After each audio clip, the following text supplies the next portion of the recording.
Friends, I have five big stories for you today. We're going to start with this by Jason J. Smart. He's talking about the Russian economy. And now there are lots of people that say, oh, the economy is going to collapse. It's going to collapse. It's happening tomorrow. Be careful. What he's showing are really bad signs for the health of the Russian economy, but that doesn't mean it's collapsing tomorrow. Okay, let's get into this. Economic data coming out of Russia indicates that the economy may be imploding. Well, we don't exactly know, but there are bad indicators.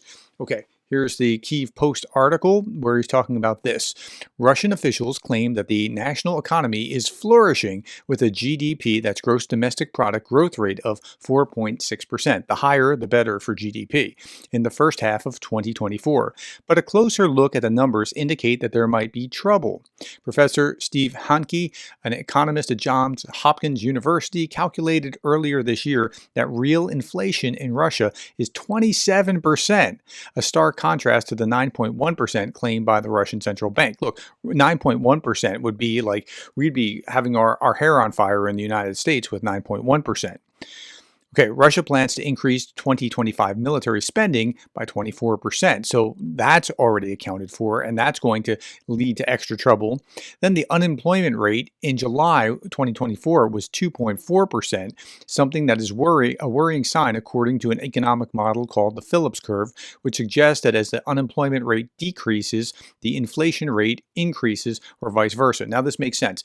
The more people that So unemployment, as it goes down, that means more people have jobs. The more people have jobs, the more they can demand, like, I'm going to go work here, or I'm going to go work there. It's a buyer's market for the employee, and so wages have to naturally rise. Now, once you get down below about 3%, economists look at 3% or so as the what you're shooting for, because there are going to be people transitioning. So you don't want zero unemployment.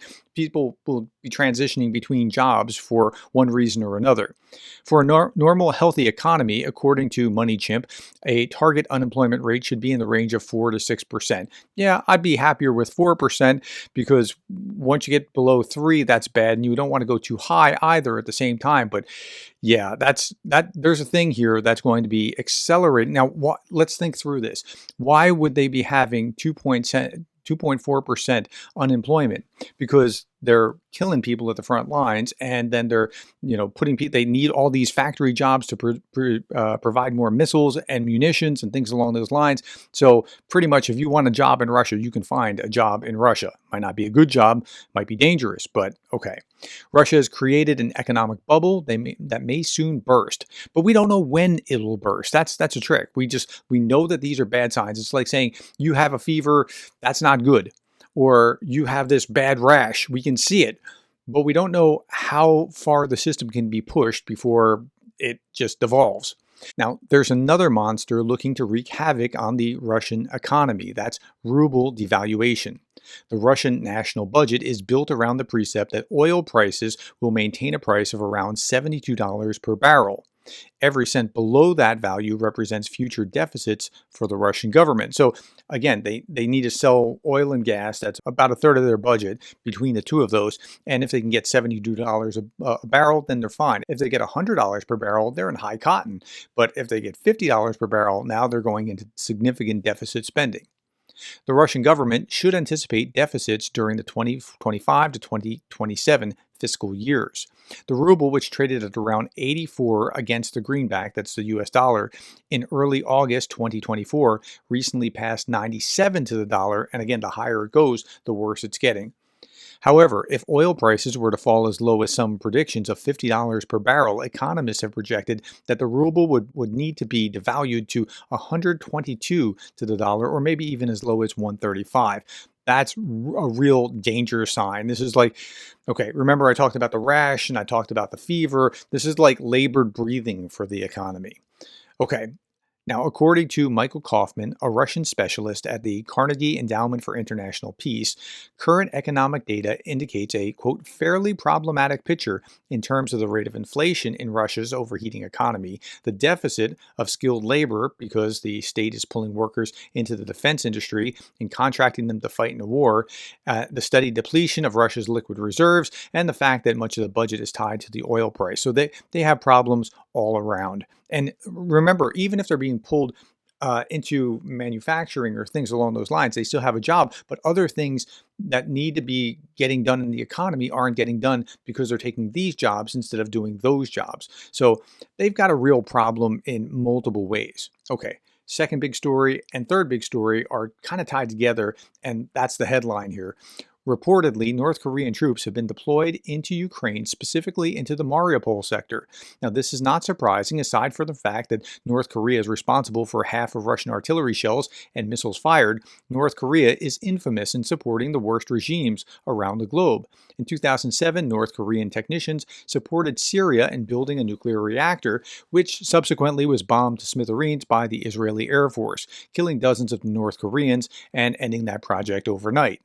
The development is only the latest proof that a timid response toward Russian aggression will only result in more problems. I thought, you know what, this is exactly right. This kind of thing, it festers. These autocratic regimes, they're like weeds, and to the degree, like there's all kinds of different variations of weeds, but they're weeds nonetheless, and they will just expand and grow. I mean, that's the nature of weeds. It doesn't matter which type of weed. There can be all kinds of weeds, but they will. That's what they do. Now, democratic states aren't trying to just take over stuff. They're more like an apple tree here. Let's look at the apple tree and think about this. The apple tree is not trying to expand. I mean, apple trees in an orchard will expand a little bit around them, but they're basically trying to be productive.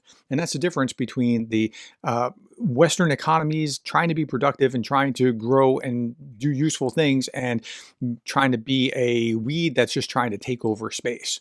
Okay, autocracies will never stop expanding the boundaries until they stand in your garden, and then the world war is inevitable. And I think that's a very fair understanding of how that works. Okay, North Korea, weird part number one was this. With its economy now totally dependent on the expansion of Russia's wars, North Korea cuts its last ties to the civilized world, blowing up roads and bridges connecting it to South Korea. Now, yesterday, I didn't want to show you this, but I was like, yeah, maybe I should. It's a reputable source. Like, North Korea could blow up roads that connected to South Korea as soon as tomorrow. I'm careful about things that are predictions, but I was like, oh, okay, I'll show you to you anyway. You can go back to last night and see what I put out.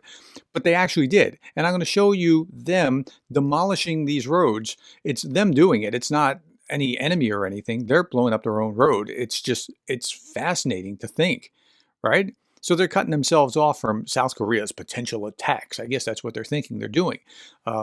Okay. Now, here's some more. Leak from the Russian Defense Ministry. Soldiers from North Korea sent to invade Ukraine alongside Russians are being issued identity cards to pass them off as Buryats. I'm not sure if I'm pronouncing that right, but I know I mispronounced. I called it Buryata, Buryatia, I guess, yesterday. And this is what it actually is. Baryatia. Baryatia. Well, I got that way wrong. So Baryatia is a republic occupied by Russia in eastern Siberia, where the indigenous people have an Asian appearance. Okay, so Baryatia, it's over here just above Mongolia, and so they're giving them passports to look like that. Okay, now Greg Terry talked a lot about this yesterday, and I'm going to show you like 2 or 3 minutes because he gave some profoundly good information here. It will have an impact.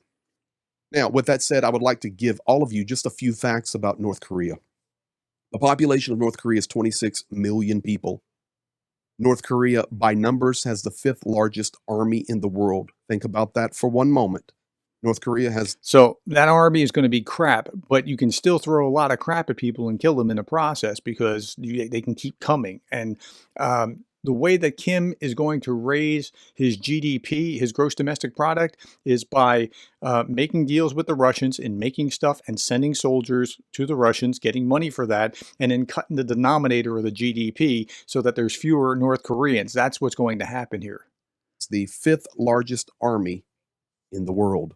1.28 million people in the active army, plus 5.8 million paramilitary units and reserves. They are a military economy nation. Do you ever hear anything else about North Korea other than they are testing missiles and they are rattling the sabers? That's it. It's a military, evil, dark regime there under Kim Jong-un. Conscription into the army begins at the age of 17, and the term of service of conscripts in the troops in the military is between 5 and 12 years. Additionally, North Korea spends 27% of its national income on maintaining the army and military. 27. Now, that's crazy high. Like that is, but again, North Korea is weeds, not an apple tree. They're just like they put all their emphasis on the wrong things. Like you should be able, if you're an apple tree, to have a robust military because you've been productive enough that you can afford it with only a small percent of the economy. But they're doing it exactly backwards. Okay, let's look at another story, and this was absolutely fascinating. Russians are searching for 18 North Korean deserters near Ukraine's border. Ukrainian intel source says the DPRK soldiers have fled their positions in Russia's Bryansk and Kursk oblasts, while Russian military hides the incident from superiors according to the source. And here it is in the Euromaidan press. Apparently, they were about 7 miles. Was it 7 miles or kilometers? 7 kilometers from the border. And so they were taking their chance to get away, which I just think is absolutely fascinating that that happened. Okay. Russians film a huge military cemetery in Tatarstan of Russian soldiers who died in the war in Ukraine and are buried. Tatarstan is a major majority Muslim section of Russia, and Putin is ethnically cleansing Russia. So that's the commentary there. But now these kind of things are actually throughout Ukraine as well. But what's interesting is not that all these, each flag is representing a fallen soldier. It's not that picture, it's where it is. So Republic of Tatarstan is here, and it's again majority Muslim. And now if we look at another map, we're going to see that Tatarstan is over here, right? And if you look at the population, this has got a reasonably low population. It's one of the smaller ones. By the way, Buryatia is over here, and so these are second lowest and lowest in populations. And if we look at this, we're going to see it by GDP. And here's Tatarstan, which in Buryatia is in the lowest economically, right? So where are they drawing these soldiers from, or that kind of thing? It's from these kind. It's not from Moscow. It's not from like around the capital or around the swanky southeast compared to some of the rest of the country. Okay. Next big story. Spain seizes 13 tons of chemicals bound for Russia, including potential precursors for chemical weapons. Okay, trade with Russia. I've been talking about this. It's been a thing. Now let's look at something else. China's monthly exports to Russia crossed the line above 11 billion for the first time. Russia's war machine could not be able to keep running without all this help from Beijing, and they're not even hiding that they're doing it. Like if you look at this blue line, this is Germany, and Germany's direct trade to Russia dropped like a rock. Now they're trading through Kyrgyzstan and Kazakhstan and other things, and their line with trade for the stans looks something like this, but their trade to Russia directly, it just dropped through the floor. China's not even hiding it. Like they did initially, like, oh, we don't want to get sanctioned, but then it just picked right back up, and they're doing more than ever.